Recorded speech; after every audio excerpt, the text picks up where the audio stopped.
예, 이렇게 뵙게 돼서 반갑습니다.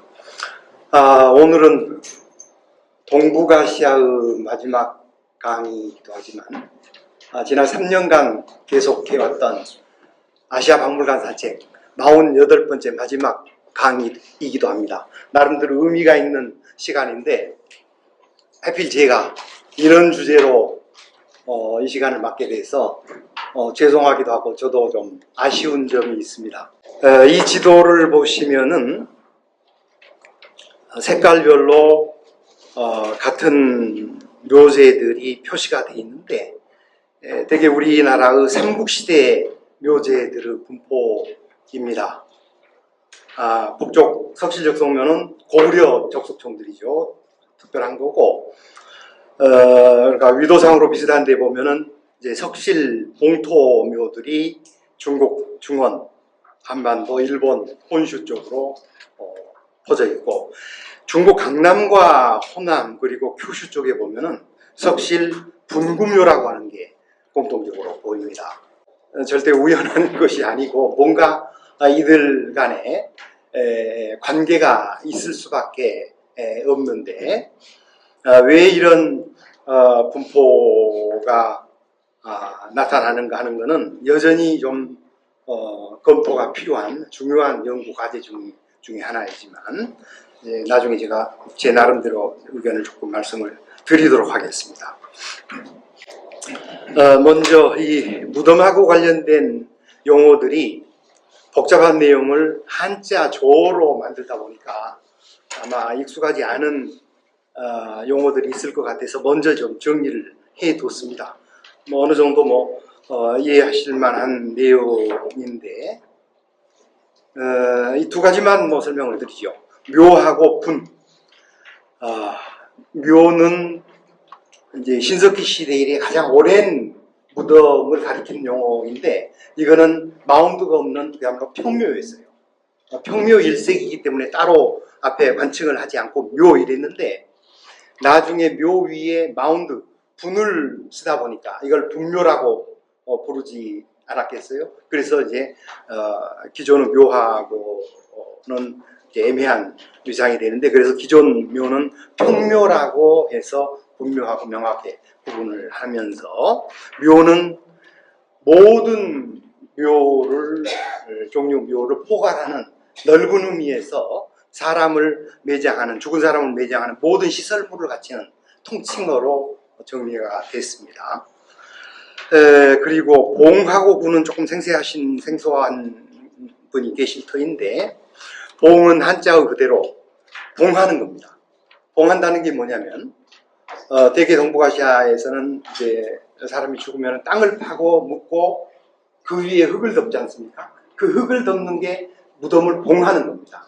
근데 그 흙이 이제 흙이기 때문에 봉토라고 그러죠. 만약에 그게 돌이라면 봉석 이렇게 표현해야 옳은 것이죠. 그래서 흙을 봉하는 무덤을 봉분묘 이렇게 얘기하는 것이고 구는 지하에 아무런 시설이 없습니다. 그러니까 사람을 묻을 때 땅을 파지 않은 거죠. 그냥 그 맨 땅 위에 흙을 쌓고 쌓은 흙 안에 사람을 묻는 겁니다. 구체적인 신뢰는 뒤에서 말씀드리겠고 나머지는 아마 어느 정도 익숙해지신 용어들이 아닐까 싶은데 혹시 뒤에서 보시다가 궁금하면 다시 한번 찾아봐 주시기 바랍니다. 자, 평묘로부터 시작을 하죠. 말 그대로 지상에 아무런 시설을 두지 않은 무덤으로서 한국은 신석기 시대, 중국도 신석기 시대부터 되게 서주대까지 평묘가 일반적으로 축조됐고 일본도 신석기 시대인 조몽 시대에는 평묘 일색이었습니다. 그러니까 무덤을 만들면 그 위에 뭔가를 덮어서 봉하는 거 이거는 할 필요가 없다고 생각했겠죠. 근데 왜 그렇게 생각했는가 하는 것을 좀 둘러볼 필요가 있는데 이제 자료를 보면은 여수에서 발굴된 안도 패총의 무덤입니다. 국립광주박물관에서 발굴을 했었는데 특이한 점이 두 사람이 나란히 묻혔는데요.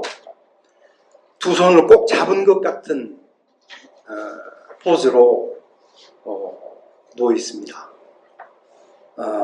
이게 추가장이 있을 가능성은 없어요. 흔적이. 네, 그래서 같이 동시에 묻힌 사람이라고밖에 생각할 수가 없는데 이 두 사람이 어떤 연유로 이렇게 함께 묻혔는지는 알 수 없으나 저 위쪽에 있는 조금 더 작은 시신 팔에서는 이런 게 나왔습니다. 팔에 조개를 가공한 팔찌를 끼고 있어요. 그래서 남녀로 이제 비정을 하는데 뭐 기타 그 과학적인 분석이 더 추가가 돼야 될 일이지만 아무튼 남녀가 합장이 된 신석기 시대의 병묘가 발굴됐고 오른쪽 아래는 일본 아오모리현 동북쪽 끝이죠. 산나이 마루야마유죠. 유네스코 세계문화유산인데요. 여기서 무덤들이 쭉 나왔는데 마운드가 있었던 흔적은 전혀 없습니다. 평지를 파고 묻고 그냥 그걸로 끝낸 그런 무덤들이 열을 지어 있거든요. 그리고 왼쪽에 보시면 상나라 마지막 도 은호 왕릉구입니다. 이것도 유네스코 세계문화유산인데 문화유산이라고 보호를 하고 정비를 했지만 가보면 허벌판일 뿐입니다. 상나라 왕들의 무덤인데 마운드가 없어요. 입구 쪽에 안내판이 보입니다만 거기 보면은 그 묘역에서 확인된 무덤의 분포만 이렇게 표시를 되어 있습니다. 그리고 쭉 들어가 보면 왼쪽에 건물이 하나 조그맣게 보이는데 그중 한 무덤을 발굴해서 집을 지어서 안쪽을 보게 했는데 들어가 보시면 어마어마한 규모의 무덤이 있는데 현기증 나서 잘못하면 떨어질 것 같은 그런 느낌이 드는 건데 엄청난 무덤이지만 여기에 어느 왕을 묻고 부장품을 놓고 전체를 다 흙으로 덮고 그대로 평지로 만들고 끝냈었습니다. 자, 그러면 거의 비슷한 시기에 한중일, 공희 이런 무덤을 만들면서 지상에는 아무런 시설을 하지 않고 있습니다. 이게 우연의 일치일지는 모르겠지만 뭔가 이유가 있을까요?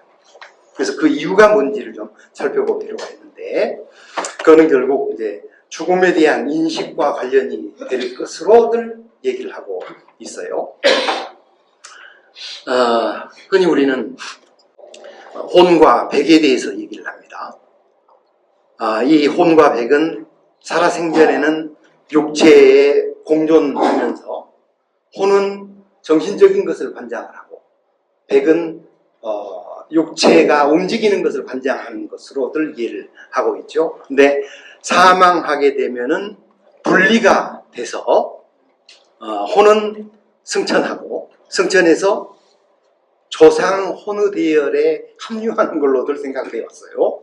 그리고 백은 육신과 함께 땅으로 묻히는 걸로, 그래서 땅 속에 들어가서 안정을 찾는 걸로 이해를 했습니다. 과거에.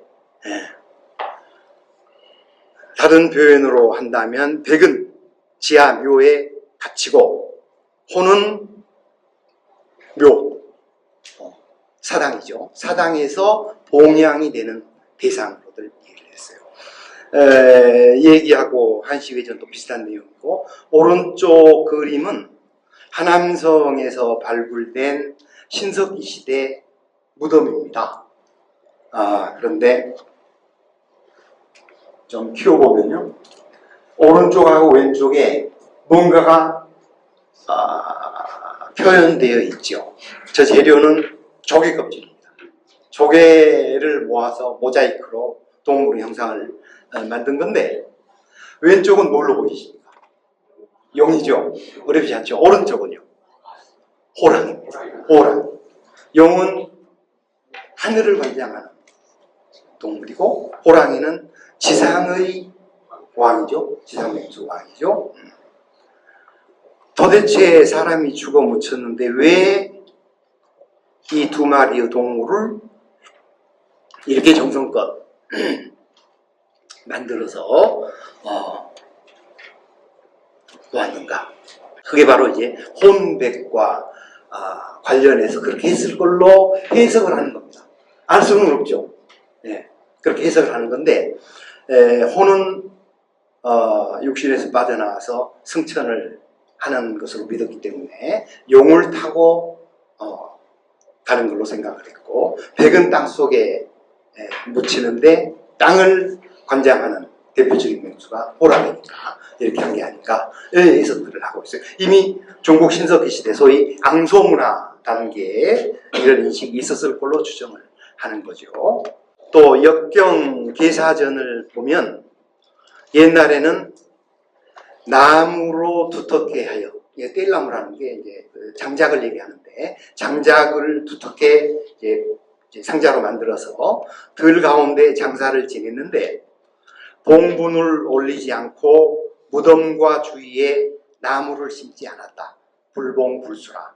아무런 흔적이 없이 그저 흙으로 돌아가겠다. 그런 뜻입니다.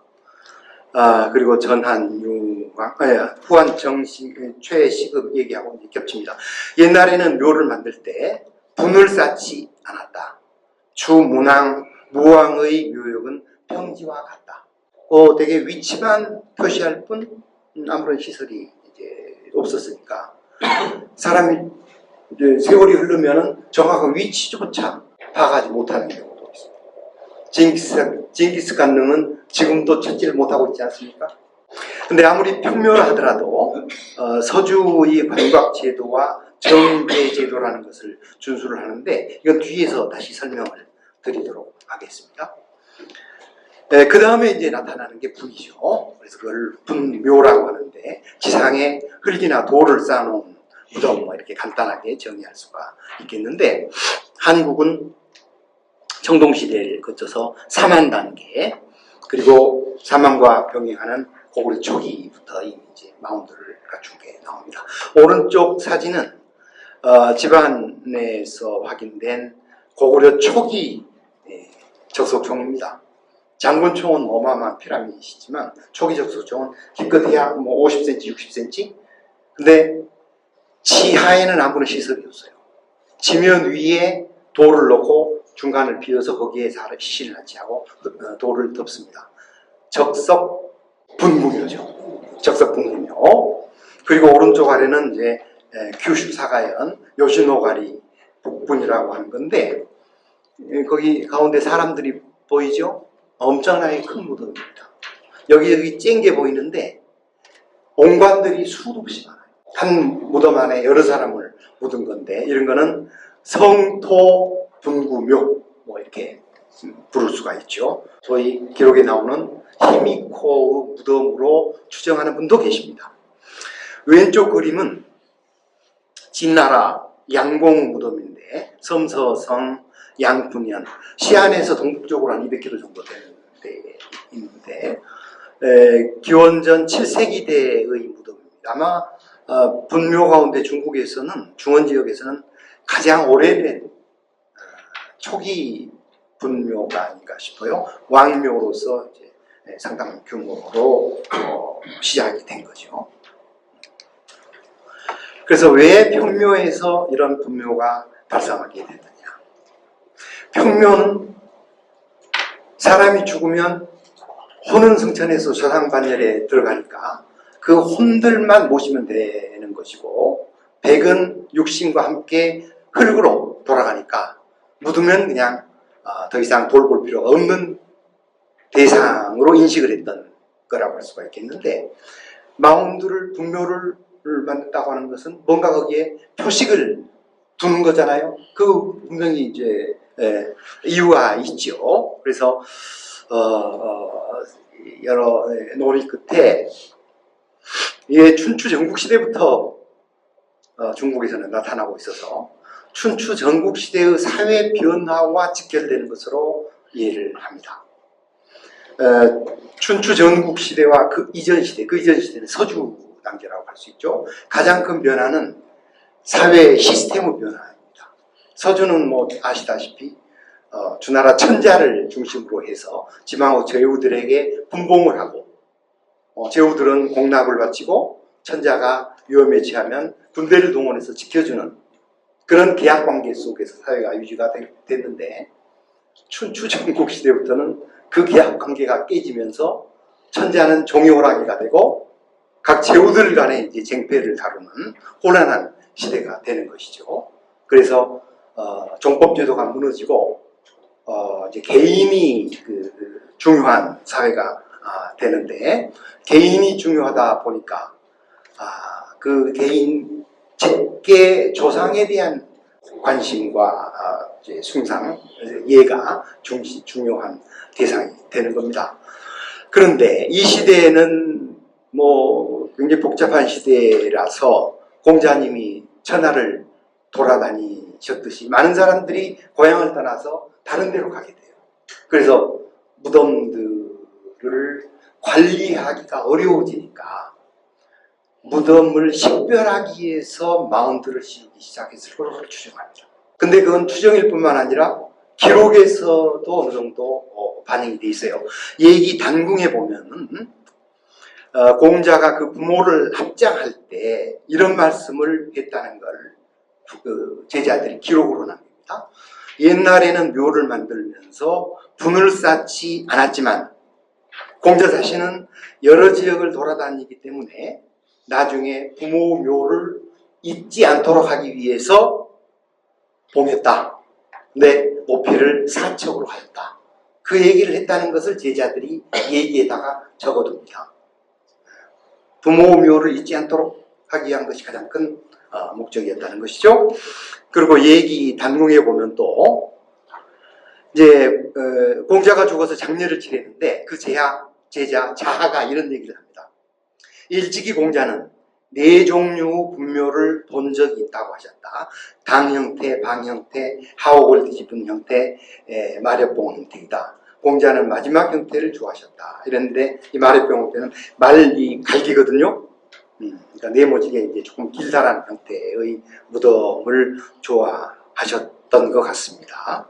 네, 이런 이제 기록을 통해서 분묘가 어떻게 발생을 하게 됐는가를 추정해 볼 수 있고, 이렇게 분묘가 발생을 하니까 이때부터 이제 무덤을 묘라하지 않고 분으로 바꾸기 시작한 거죠. 그래서 분묘하면 이제 어떤 무덤을 가리게 된 겁니다. 그 이전의 묘는 이제 평묘가 되는 거죠. 그렇게 시작된 분묘는 점차 이제 대형화하는 방향으로 쭉 가다가 정점에 이르러서는 다시 이제 소형화로 가는데요. 분묘 대형화의 가장 큰 원인은 당연히 생각하실 수 있듯이 왕권 신장에 따른 왕들의 권위가시, 그리고 또 춘추전국 시대 각 제후들 간의 경쟁 속에서 뒤질세라 키워나가는 그런 변화를 보이는 거죠.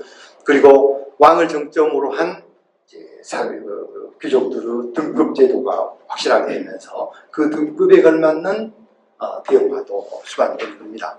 우리의 경우는 삼국시대, 중국은 전국시대, 일본은 고분시대라고 해서 우리 삼국시대하고 병행하는 시기에 분묘 대형화가 이루어집니다. 고구려 장군총, 동방의 금자탑 피라미드라고 하는 대단한 무덤인데, 이게 분명히 고구려는 왕의 무덤인데 되게 왕이 밝혀진 무덤은 능이라고 부르지 않습니까? 무령왕 능 이런 것처럼. 아무리 작아도 주인공이 왕으로 밝혀진다면 그건 능입니다. 그러나 아무리 커도 왕의 무덤임이 분명하지만 그 왕이 누군지 모르면 그냥 총입니다. 경주 천마총, 그것도 왕묘일 텐데, 고구려 이 무덤도 주인공을 알 수 없으니까 장군총이죠. 흔히 광개토 대왕 혹은 장수왕을 얘기를 많이 하는데, 장수왕이 주인공이라면 장수왕 릉 이렇게 해야겠죠. 네, 그렇습니다. 그리고 오른쪽 아래는 에다 후나야마 고분이라고 하는 건데, 밑에 모형 이전 시대 있죠. 전방후원군이라고 하는 일본 고분시대 전형적인 형태를 띠고 있습니다. 이것도 지하에는 아무것도 없습니다. 지상에 마운드를 쌓고 그 마운드 안에 매장 기설을 두는 겁니다. 성토 분구묘입니다. 고구려는 적석 분구묘고요. 왼쪽은 많이들 가보셨겠지만 시안에 있는 진시황 능입니다. 어마어마한 규모죠. 한 변이 거의 500m 정도니까 산입니다. 산.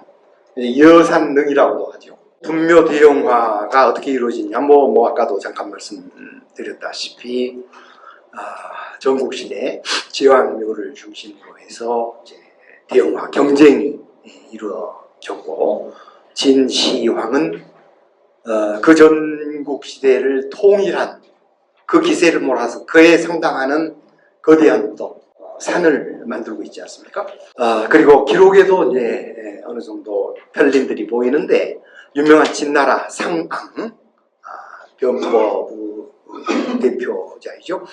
소부에서 대부까지 1등급마다 나무 한 그릇씩 차등을 둔다. 상황이 제시한 기준이죠. 그리고 얘기해 보면은 관각의 두텁고 얇음, 구롱, 마운드, 대수, 또 높이, 두께를 등급에 맞추면 이렇게 했고, 묵자도 유명한 분이죠. 그 사람의 묵자를 보면은 완공되어 있는 묘는 관과 각을 여러 개 보라고, 매장은 깊이 파서하며 옷과 이불이 많아야 하고 구롱은 반드시 크게 해야 한다. 매장을 깊이 파서 하는 이유는 딱 한 가지입니다. 이유가 독을 방지죠. 그리고 옷은 이해를 하지만 왜 이불까지 많아야 할까요? 이불은 광각제도에 따라서 7종, 5종 이렇게 되지 않습니까? 관과 곽을 이불로 삽니다. 이불로. 그래서 이제 이불도 많이 들어가는 것이고요. 또 수경주라는 책을 보면 이 치수가 어디냐면은, 여러분 혹시 산동성 치박에 가보셨어요? 제나라 도읍입니다. 제나라 도읍 치박을 흐르는 강인데, 강 남쪽 산 아래 네 무덤이 동서로 나란히 있는데 모두 높이가 7척이다. 근데 7척은 너무 낮거든요. 아마 7장의 잘못된 표기일 겁니다. 이것은 전씨 네 왕의 무덤이다. 이렇게 수경주에 기록되어 있어요. 제나라의 위왕, 선왕, 민왕, 양왕 이렇게 되는데, 제가 20여 년 전에 가서 찍은 사진인데 쭉 나열되어 있어요. 근데 네 무덤을 한 카트에 담으면 너무 작아져서 두 무덤만 찍었는데 상당히 크지만 이미 토굴이 다 되어 있어요. 그리고 이제 무덤의 명칭도 기존의 묘에서 마운드를 감안히 해서 명칭이 붙는데, 분묘가 일반적이지만 지역에 따라서 이제 구묘, 총묘, 루묘 이렇게 달리 부르기도 합니다. 사투리겠죠. 그리고 전국 시대의 조나라, 초나라 등지에서는 왕의 무덤을 능이라고 했는데, 진나라에서는 이제 해문왕부터 능이라고 했고, 한나라 이후에는 황제 무덤만 능으로 칭하고, 제후들의 무덤은 능으로 하지 못하겠는데, 제후들도 그냥 암암리에 그냥 능으로 통칭하기도 하고 그랬습니다. 그 다음 내부 이제 시설로서 목관, 석관이 일반적인데 전으로 관을 짜기도 했어요. 벽돌로. 그래서 관묘는 이제 한번 시신이 들어가면 밀폐가 되는 특징이죠. 오른쪽 위는 유명한 부여 송궁리 석관묘입니다. 그리고 서울 석촌동에서 발굴된 백제 판자 목관묘. 그리고 이거는 창원 다오리에서 발굴된 변환단계, 기원전 1세기 변환단계의 통나무 반으로 짜내가지고 가운데를 구유 모양으로 파내고 그 안에 사람을 넣고 구멍을 뚫어서 저기다 말뚝을 박아요. 두 개가 딱 보고요. 그리고 오른쪽 안에는 이제 일본 고분 시대에 많이 쓰였던 석관, 그리고 왼쪽은 하북성 황화시 유적에서 발굴된 전관입니다. 중국은 하도 벽돌들을 많이 쓰니까 집 짓고 남은 벽돌을 이용해서 관을 쓰기도 하죠. 그리고 광묘는 이게 관을 감싸는 다른 시설을 한 거죠. 좀 더 규모가 크죠. 광묘. 그래서 목곽과 석곽이 대표적인데 이것 역시 밀폐되는 겁니다. 어느 한 군데 밖으로 소통하는 데가 터진 데가 없어요. 오른쪽 위는 고령 지산동 부분 6세기 초 정도인데 가운데 큰 게 곽입니다. 그 안에 이제 곽이 들어가죠. 그리고 오른쪽 아래는 후쿠오카에서 조사된 소국 왕의 무덤인데 큰 네모에 곽이 들어가고 가운데 불구스름한데 관이 들어가는데 그 관의 흔적을 보면은 남아있진 않은데 붉은 칠이 돼 있죠. 관이 들어간 자리에다가 붉은 칠을 했거나 관에 붉은 칠을 했는데 칠만 남은 거죠. 근데 흔적을 보면 어떻습니까? 이것도 통나무 목관을 썼을 걸로 추정이 돼요. 둥그렇게 이렇게 이제 남아있지 않습니까? 네, 주변에 거울을 부장을 했고, 그리고 왼쪽은 중국 그 섬서성 도사유적인데 신석기 시대 유적입니다. 근데도 이렇게 큰 목곽을 놓고 그 안에 목관을 놓고 목관과 목곽 사이의 공간에는 수많은 유물들을 부장을 해 두고 있어요. 이거는 확실하죠. 목관 옆을 몇 개의 곽이 감싸고 있습니다. 삼중곽입니다. 이거는 강서성 신기시에서 조사된 곽인데 관곽제도에 따르면 곽이 삼겹이면 대부 묻습니다. 대부. 자, 실묘의 경우는 목실, 전실, 석실 뭐 이렇게 확인이 되는데 오른쪽은 공주 무령왕릉이죠. 다들 가보셨겠지만 그리고 오른쪽 아래는 일본 오사카 쪽에서 조사된 무덤인데 당시 백제 석실묘하고 똑같습니다. 그래서 이 피장자는 백제에서 파견된 왕실 귀족이 아닌가 생각을 하고 있는데 기록에 보더라도 백제에서 많이들 파견되죠. 그리고 왼쪽은 강서성 양주 남경 북쪽에 있는 이제 오래된 고을인데 최치원 관련 자료들이 거기 박물관에 있습니다. 네, 굉장히 중요한 이제 교통 요충지죠. 여기에 한나라 때 광주군인데 그 광주군의 대표자 제후죠. 그 사람은 무덤이 있습니다. 이름하여 한광릉, 관광묘해야 되는데 능이라고 부르고 있습니다. 근데 이거는 박물관 안에 전시된 건데 축소 모형이에요. 실제 발굴된 것은 그 옆에 이제 보존을 하고 있는데 어마어마하게 큽니다. 입구를 마차들이 쫙 막고 있죠. 전차들이.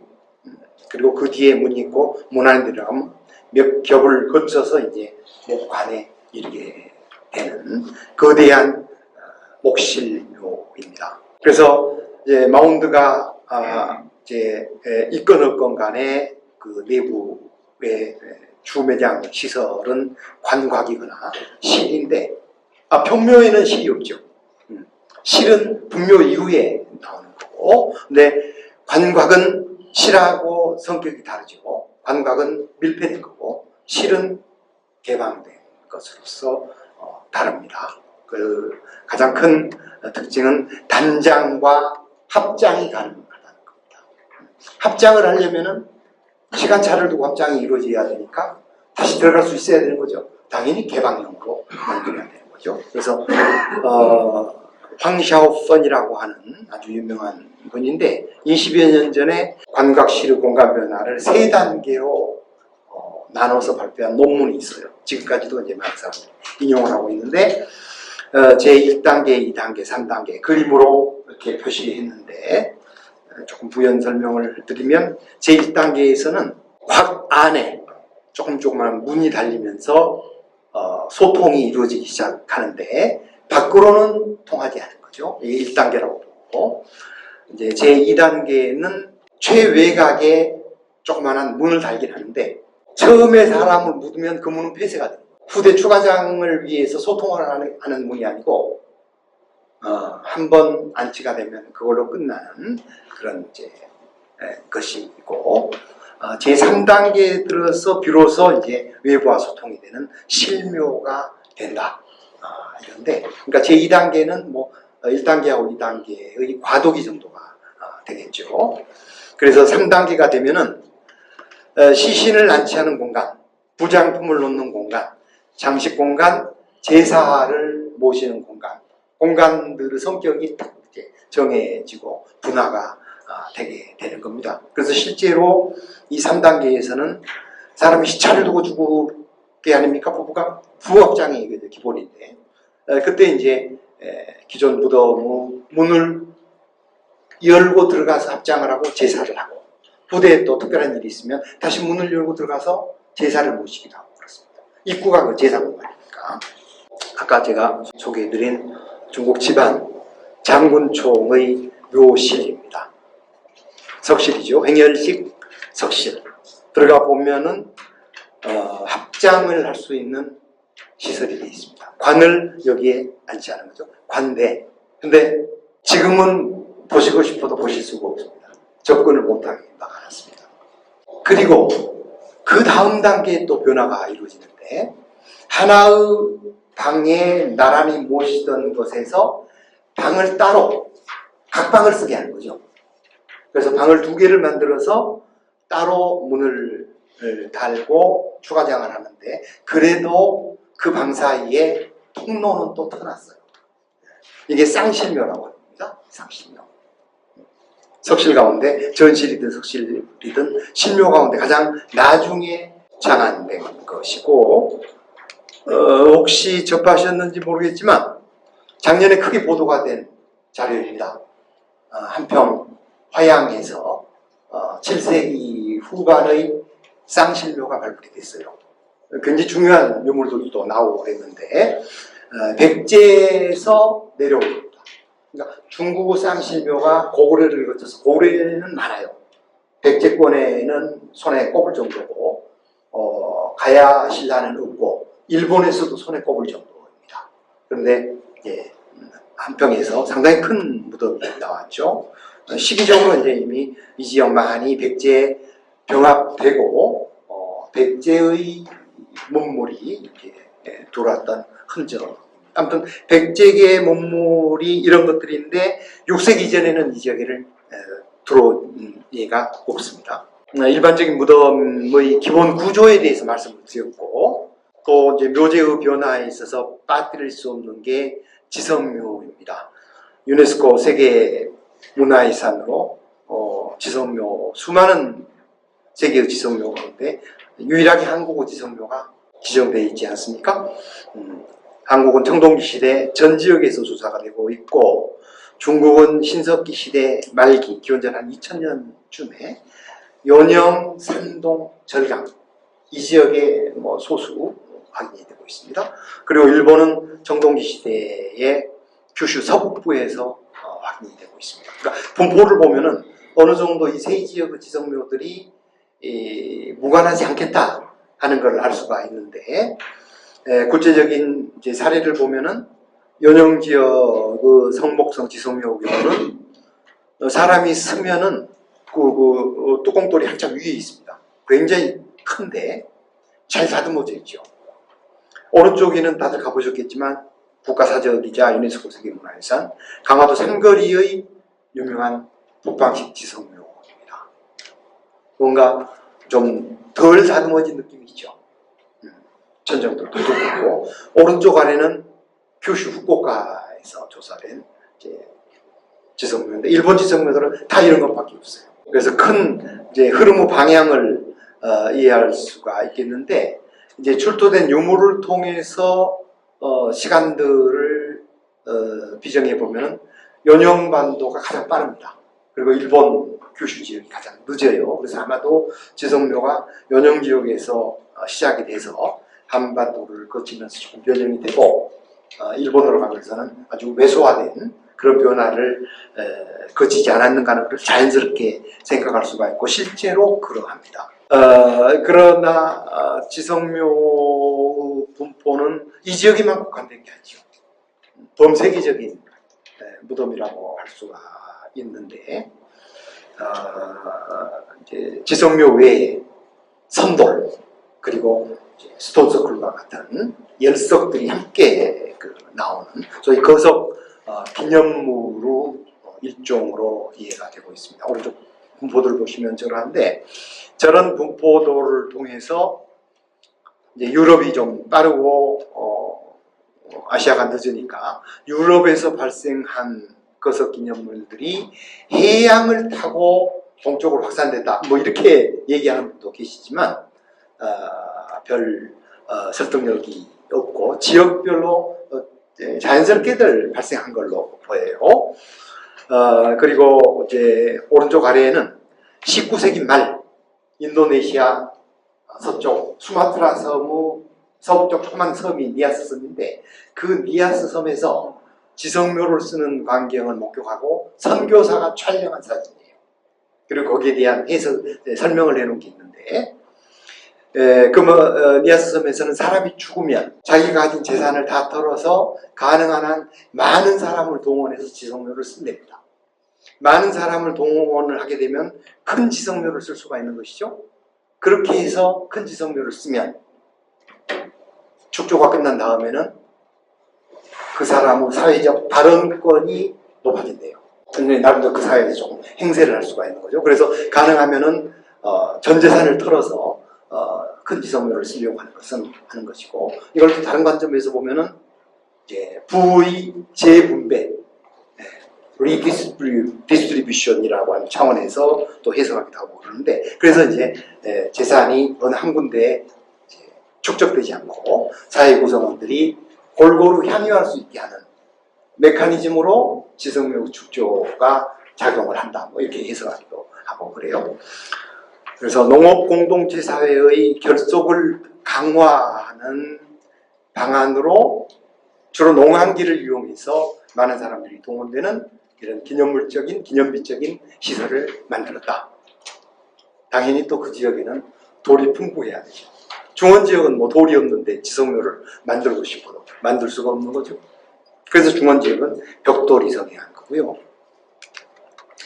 또 하나 이제 이 지역의 대표적인 묘제인 장구인 옹관묘인데, 여기서 얘기하는 옹관묘는 유아용이 아닌 성인용입니다. 유아용은 뭐 전 세계적으로 보편적인 것이어서 뭐 특별한 게 아니고, 성인용 옹관묘가 아주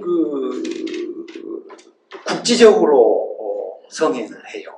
그래서 동북아시아에서는 삼국시대 영상학 유역에서 옹관묘가 성행을 하고, 중국에서는 전국시대에서 한대에 걸쳐서 발해만 일대 소수가 나오고, 일본은 야요이 시대 규슈 북부에서 흔히 보입니다. 또 규슈 북부는 특히 호남 지역하고는 여러 가지 면에서 유사한 문화 요소들이 보여서, 비록 지금은 일본과 한국으로 구분이 되어 있지만 과거 나라가 없을 때는 대단히 밀접한 관련을 갖는 그런 문화적으로 친연한 지역이었지 않을까 싶습니다. 오른쪽 위 그림은 나주박물관 메인홀을 장식하는 이 지역의 다양한 여러 종류 온간들이고, 오른쪽은 아까 소개해드린 요시노가리, 히미코 고분이라고도 하는 요시노가리, 그리고 왼쪽은 황하시에서 발굴된 거고, 그 아래는 그 함양에서 발굴된 건데, 저거는 뭐라고 해야 될까요? 옹관이라고 하기는 맞지 않죠. 옹이 아니잖아요. 목관을 소재를 나무 대신 흙으로 만든 것에 불과한 건데, 아무튼 뭐 흙을 소재로 한 장구가 이런 예도 있다 하는 정도로만 알아두시면 됩니다. 그리고 전형적인 옹관들이, 성인용 옹관들이 분포한 지역을 표시를 해보면 이 지역들입니다. 뭔가 좀 관련이 돼 있을 것 같기도 한데, 어떤 점에서 공통적이고 서로 간에 어떤 구체적인 관계가 있을지, 지금도 뭐 계속 이런저런 글은 나오는데, 모두가 그렇구나 하고 인정할 만한 그런 견해들은 아직 나오고 있지를 않은 것 같습니다. 저도 나름대로 이제 온갖 발생 배경에 대해서 글을 쓴 게 있는데, 왼쪽 지도를 보시면 그 신석기 시대에는 이 지역에만 이렇게 이 소화역이죠. 그리고 청동기 시대가 되면 요 충청, 전라, 영남 지역 이렇게 만들어지는데 이것도 소화역들입니다. 그리고 초기철기 시대 3만 단계에서 시작해서 삼국시대까지는 한반도 전역에 이렇게 만들어지는데 이게 평양에서 조사된 것이고 그 다음 단계는 이제 이런 대형 전용 온감인데 이상하게 이 지역에서만 나온단 말이죠. 그래서 왜 국내 다른 지역에서는 같은 시기에 목관, 목곽, 석곽, 석실 이런 걸 쓰는데 이 지역에서는 온관을 만들어 쓰느냐. 이게요 만만한 게 아닙니다. 아주 전문적인 도공도 겨우 만들어내는 엄청난 규모예요. 하나에 300kg, 400kg 되거든요. 아무나 만들어 쓸 수 있는 것은 아니죠. 그러나 한 번 만들어 놓으면 물리적인 충격이 가지 않는 한 영구 불변. 세라믹 돈 아닙니까? 지금도 발굴된 것 가운데는 물리적 충격이 없는 것은 그대로 발굴되고 있어요. 이미 내부 시신은 다 썩어 없어졌더라도. 그러니까 그런 점에서는 장구로서는 기가 막힌 거죠. 세계적으로 비싼 장구 가운데 하나가 알루미늄 관이죠. 알루미늄 관보다 더 항구적인 장구관인가 싶어요. 아무튼 대단한 과학적인 장구라고 할 수가 있는데 왜 다른 지역에서는 찾아보기 어려운 것이 영산강 유역에서는 그렇게 흔한가? 이게 쉬운 문제가 아니에요. 오른쪽 그림은 한평 만가촌 고분군이라고 하는 유적인데 거기를 발굴을 했더니 온관의 변천 과정을 볼 수 있는 자료들이 나왔어요. 맨 위에도 온관인데 맨 아래 온관하고는 많이 다르죠. 맨 아래 온관은 사람을 묻기 위해서 특별히 만든 소위 전용 온관인데 맨 위는 집 안에서 쓰던 저장용 항아리입니다.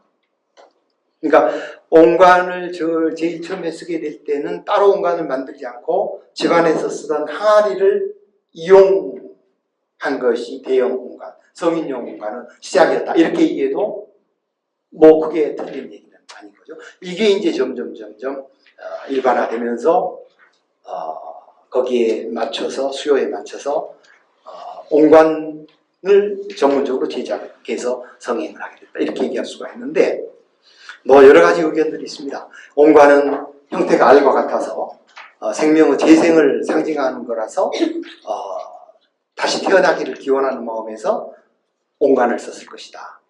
이런 이제 해석을 하기도 하는데 만약에 그런 생각 속에서 온관을 만들었다면 다른 지역에서도 그런 생각을 할 수 있는 거 아닙니까? 그렇다면 왜 다른 지역에는 나타나지 않는가를 또 설명을 해줘야 되는데 그런 설명이 부족하고 또 하나는 이 지역만을 상징하기 위해서 온관을 썼다 이건데 그거는 결과론적인 해석입니다. 온관을 쓰다 보니까 성향이 됐고 그게 이제 만의 상징물이 된 거지 처음부터 만을 상징하자 해서 온관을 쓴 것은 아닌 거니까요.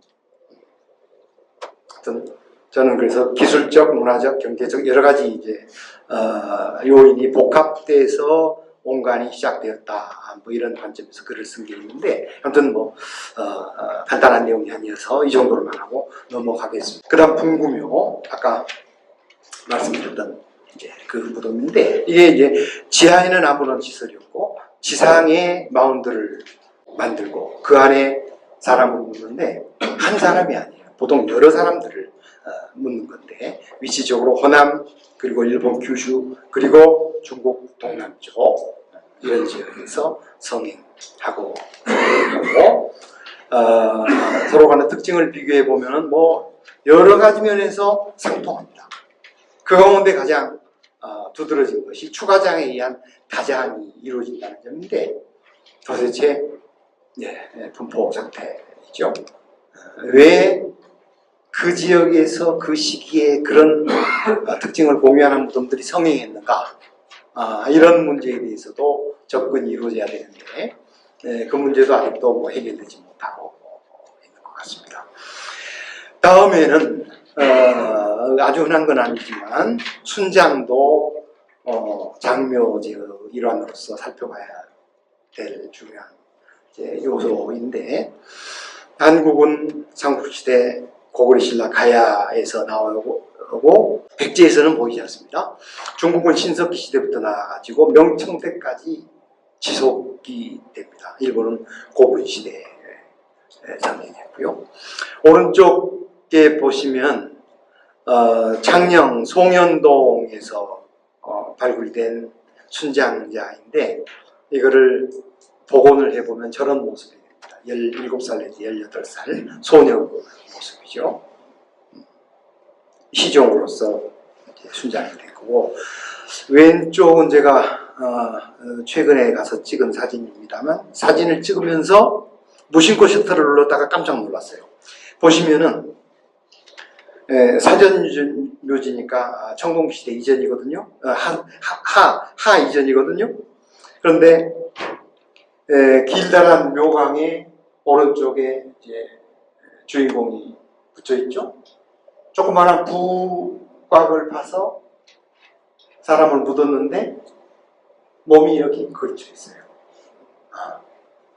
주인공을 묻은 다음에 저 구덩이에 순장자를 놓고 저기서 죽였을 거예요.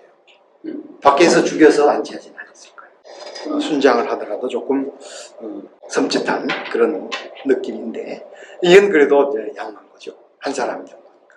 수백 명을 순장시키기도 했죠. 오른쪽 보시면은 삼국지위서 외인전에 나오는 내용인데 정시 8년에 힘있고가 죽자 250년경이에요. 무덤을 크게 만들었는데 지름이 100여 보이고 노비 100여 명을 순장했다. 3세기 중엽에 일본도 저렇게 하고 있습니다.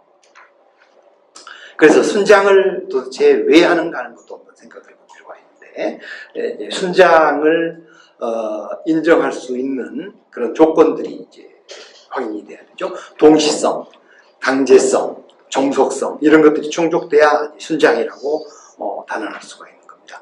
순장과 비슷한 것에서 이제 순사라고 하는 게 있는데 자기 스스로 같이 죽는 거예요.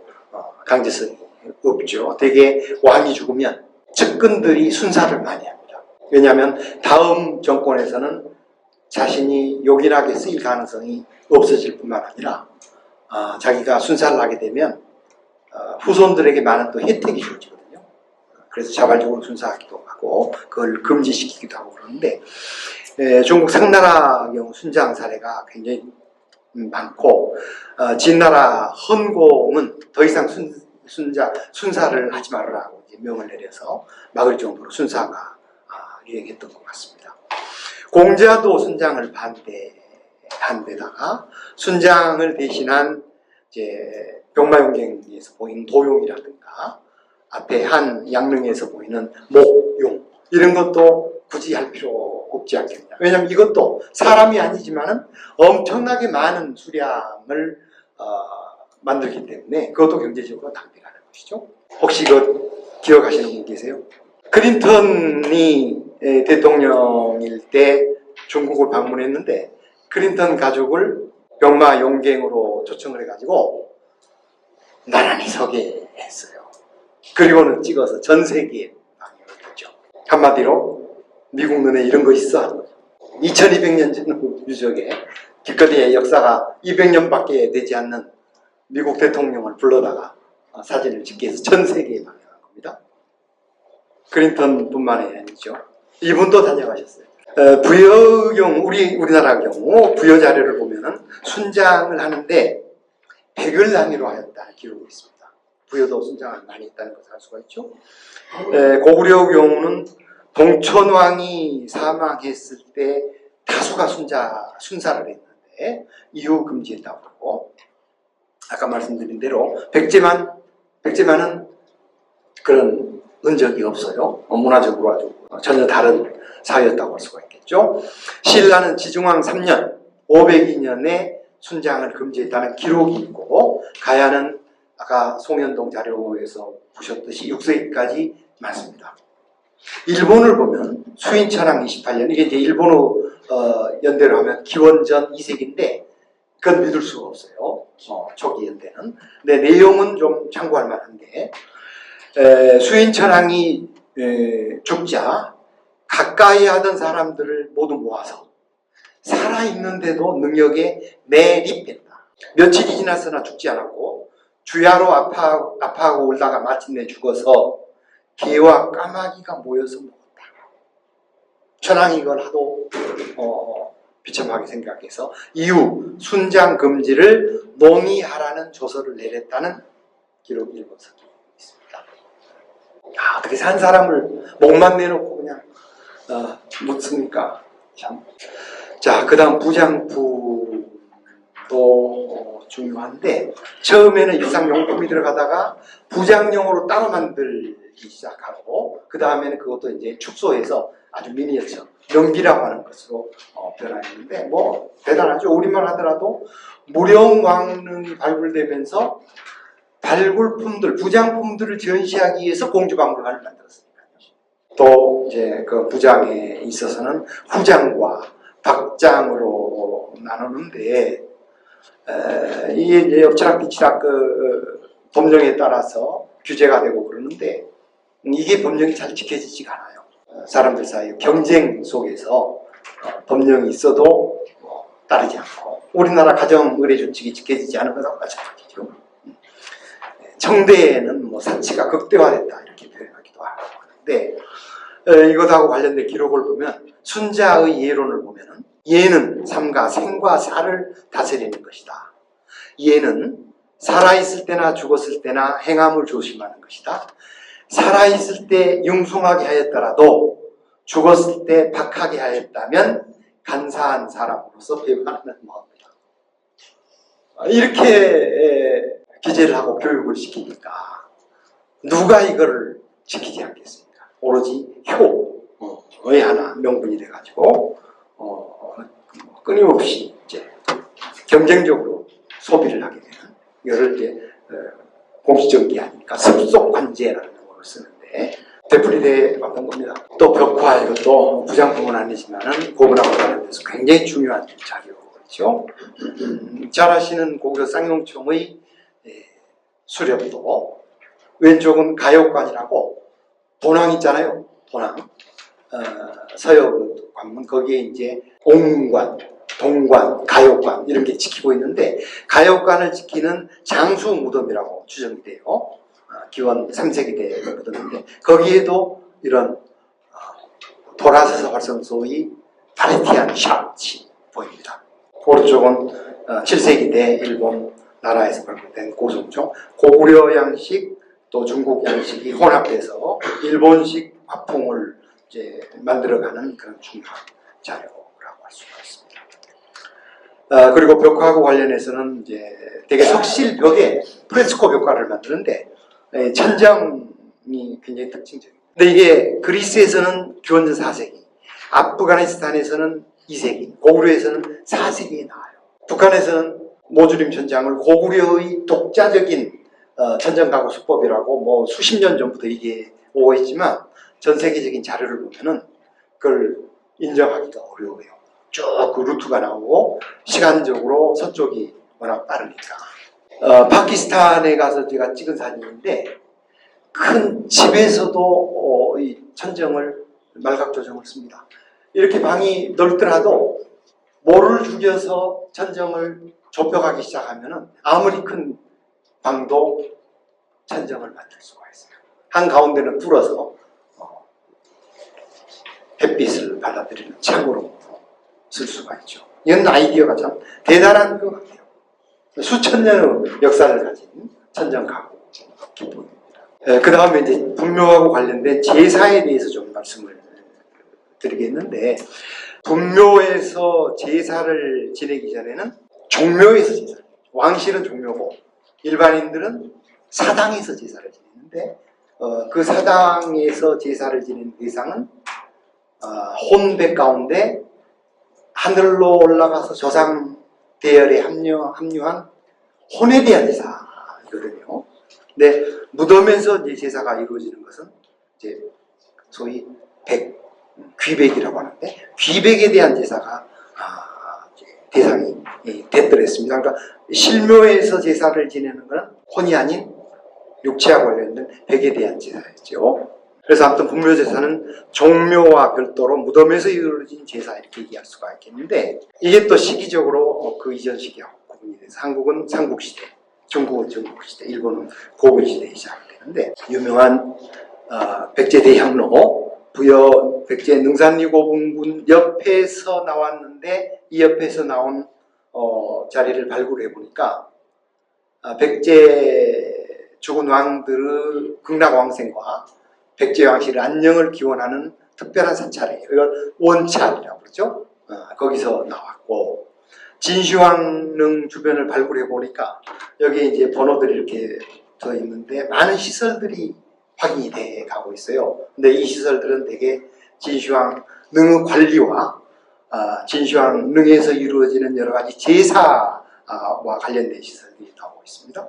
그리고 일본 전방은 어느 시점이 되면은 옆에 이렇게 혹처럼 귀가 달리는데, 이 귀가 제사처입니다. 분묘제사의 시작을 알리는 것이죠. 그래서 이 분묘에서 제사가 이루어지려면 벌판에서 지내는 게 아니고 뭔가 시설이 갖춰져 있는데, 이거를 능침이라고 합니다. 능에 만들어진 침전이라는 뜻인데, 기존의 이제 도예지 거주지에서 제사를 모셨던 묘, 이게 이제 일부와 능으로 옴에 따라서 능의 제사가 오히려 중시되는 그런 변화를 겪게 되고, 그런 변화 속에서 능읍이라는 것을 만들기도 합니다. 진시황릉은 워낙 크기 때문에 무덤을 만들 때부터 능읍을 만들기 시작해서 무려 인구 15만을 수용하는 거대한 관리촌이 됐는데, 중국 진 이후 한대 여러 무덤에 그런 능읍이 있습니다. 오른쪽 아래가 이제 능읍에 대한 그림인데 너무 작네요. 이걸 키우면은 쭉 능 옆에 상당한 규모 읍 시설이 발굴이 되고 있거든요.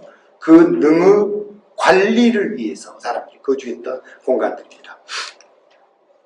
그리고 고구려도 광개토대왕 비에 보면은 광개토대왕 능을 어떻게 관리해야 하는가 지침이 들어있어요. 그래서 이런 사람들을 배치해서 관리하도록 하라.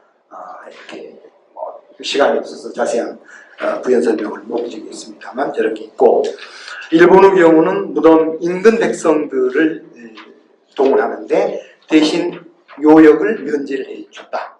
그리고 매 3년마다 교체를 했다. 이런 기록이 있습니다.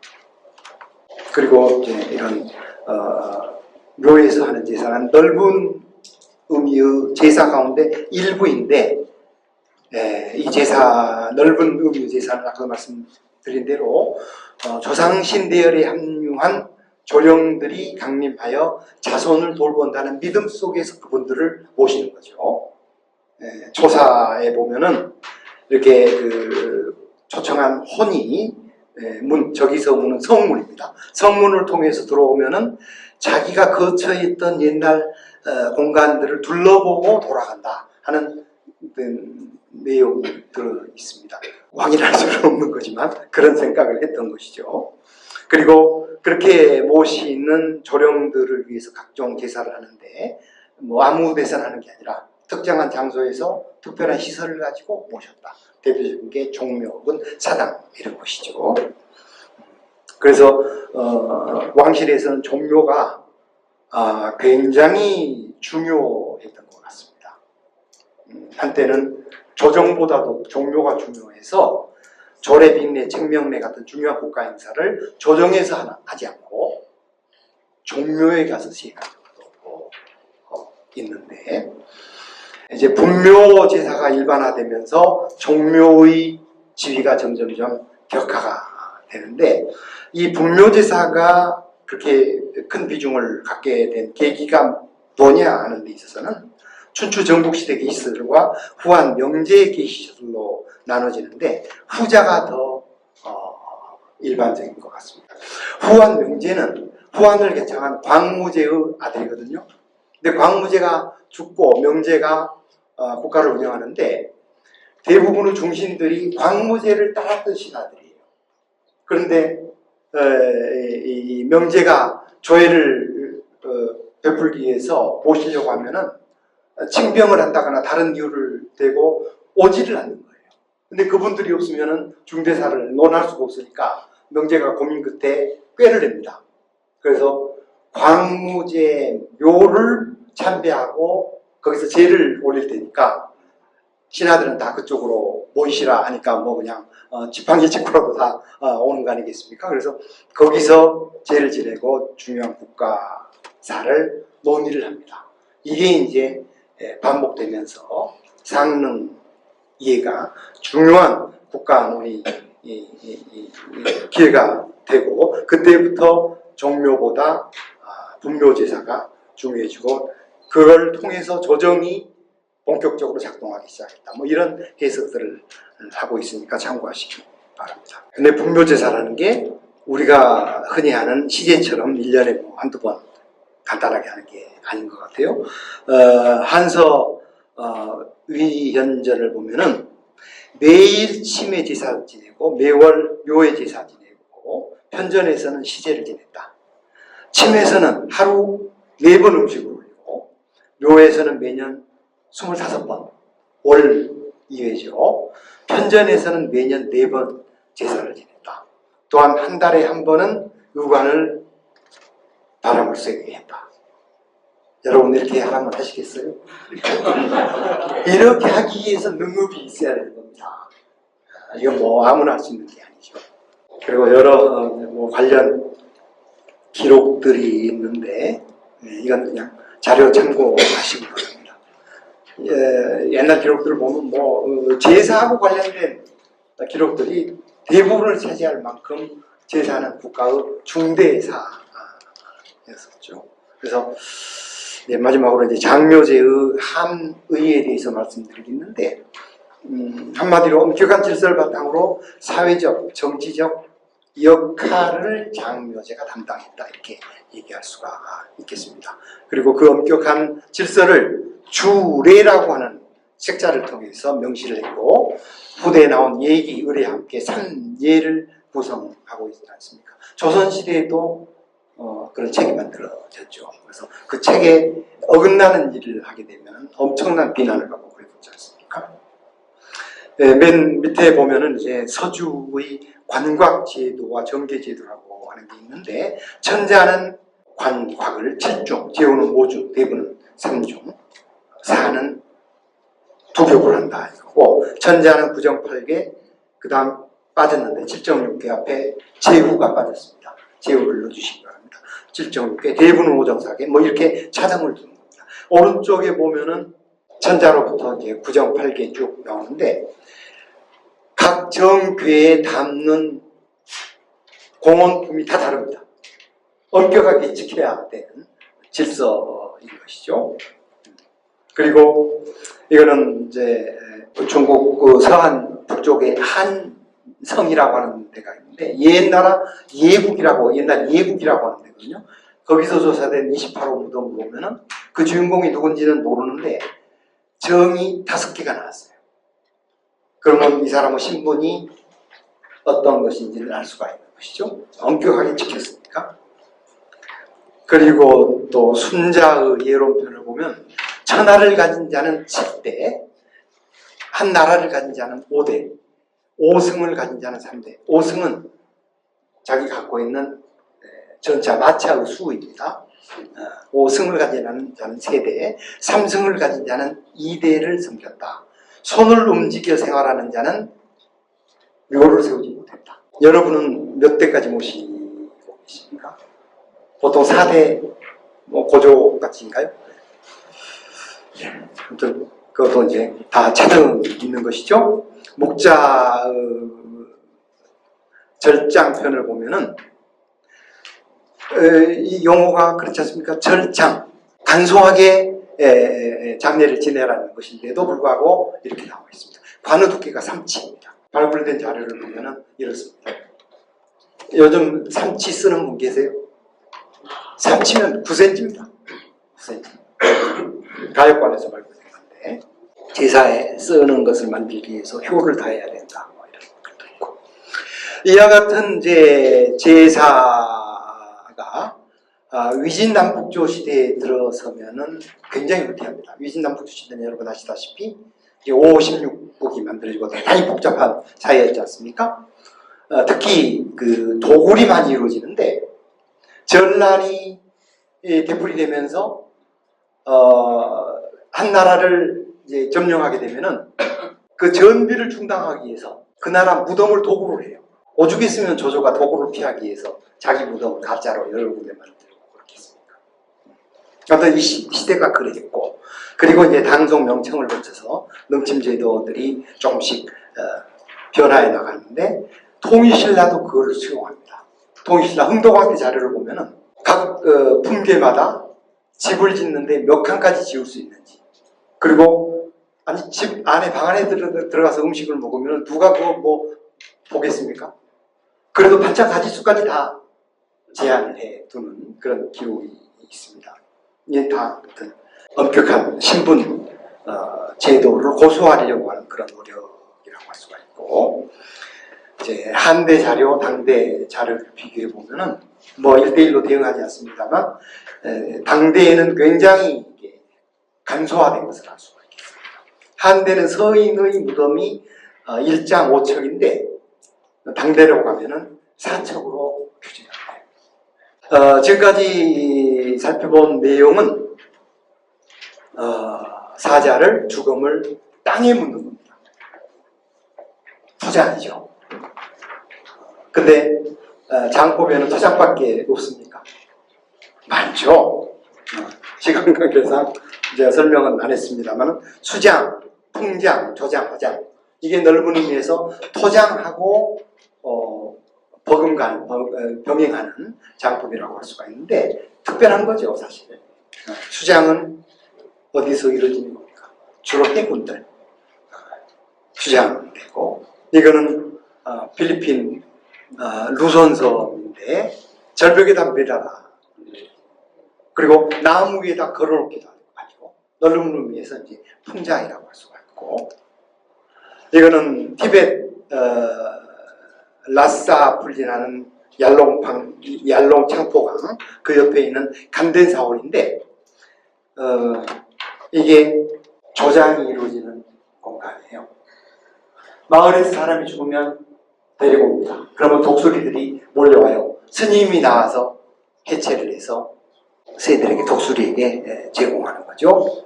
조장. 특별한 지역, 특별한 사유에서 성행하는 거고, 이거는 뭐 한국에서 가끔 이루어지는 거죠. 다비식입니다. 화장. 그 외에 여러분이 뭐 접하시는 용어가 초분, 납골당, 요즘도 수목장 같은 것도 많대요. 이거는 어떻게 평가해야 될까요? 초분. 지금도 초분이 만들어지는 걸로 알고 있습니다만, 초분은 이거 자체가 장제는 아니죠. 뼈를 추려서 땅에 묻기 위한 겁니다. 이걸 2차장이라고 그러는데, 궁극적인 장법은 토장이죠. 토장에 수반되는 중간 과정일 뿐이에요. 초분. 그리고 이거는 뭔가요? 화장한 요거를, 원래 화장하면은 상고를 하는 건데, 상고를 하지 않고 골호에 담아가지고 비치하는데, 일정한 공간을 빌어서 하는 거죠. 화장입니다, 화장. 장법으로 따지면. 그리고 요즘 또 여기저기 이런 게 많대요. 수목장. 이것도 그 밑에 되게 장골 용기에 골분을 담아서 눕는 거잖아요. 갑자기 성행하는 것 같아요. 제가 한 35년쯤 전에 한국묘지의 변천이라고 하는 글을 쓰면서 이런 표를 만들어서 제시한 적이 있어요. 네. 지금 봐도 뭐 크게 수정할 것은 없습니다. 쭉 그 시대별로 여러 묘제들이 사용이 돼 왔는데, 토광묘가 이제 초기 전기 시대에 시작이 돼가지고 조선 시대까지 이어졌죠. 지금도 우리가 쓰는 거는 토광묘입니다. 저 전통 속에서 이루어지는 거고요. 그리고 지금 보셨던 화장은 맨 오른쪽 백제 때 시작해서 고려 때까지 성행하고, 조선 시대에는 일부 스님들이 사용했을 뿐인 화장이 한국에서는 거의 대부분이 지금 쓰는 일반적인 작동돼 가고 있지 않습니까? 그래서 현대 분야를 조금 더 추가한다면 이제 토강묘는 점점으로 하고 화장을 굵은 선으로 해야 되지 않을까 싶은데요. 요즘 여기저기 돌아다니다 보면 이런 평장인데 유골함을 묻은 평장들이 많이 보이죠. 근데 화장에서 이렇게 또 모시는 데도 있어요. 근데 이렇게 길 가다 보면은 눈이 이게 자연스럽지가 않아요. 주변하고 그 조화를 이루질 않는데 억을 넘는 그런 이제 시설도 있는 것 같아요. 그래서 그건 좀 과하지 않나 하는 생각이 드는데 이런 아이디어는 중국에서는 광동성 남부 지역을 중심으로 아주 오랜 전통을 가지고 있어요. 수백 년 된 전통인데 구릉 경사면에 약간 굴을 파고 앞에 그 벽돌이나 지금은 콘크리트로 하지만 이렇게 해서 크게 뭐 시각적으로 거부감을 주는 것은 없는데 오히려 이런 식으로 하는 게 어떨까 하는 생각도 얼핏 듭니다. 그리고 이거는 사성이 이렇게 돌아가는 걸 보면은 원래 마운드가 있는 무덤이었던 것 같아요. 내 마운드를 없애고 다 평장을 했어요. 그러면서 이 아래쪽에 공간이 남으니까 앞으로 한 2, 3대는 더 모실 수 있잖아요. 기존 묘역을 이렇게 평장으로 바꾸면 훨씬 많은 공간을 확보할 수가 있어요. 그리고 자연 경관하고도 어울리고 그래서 이런 게 어떨까 하는 생각도 얼핏 해봅니다. 들어주셔서 감사합니다.